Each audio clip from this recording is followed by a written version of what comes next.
Alright, for our addressable pull station today, we will reactivate the system again by pulling the Johnson Controls JBG-12LX. Here we go. 3, 2, 1.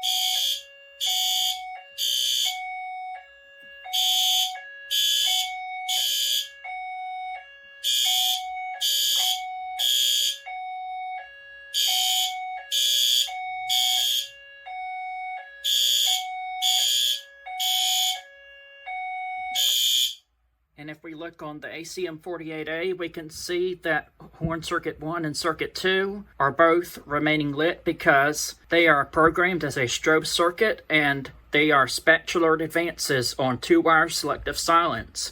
So now let's go ahead and hit system reset again.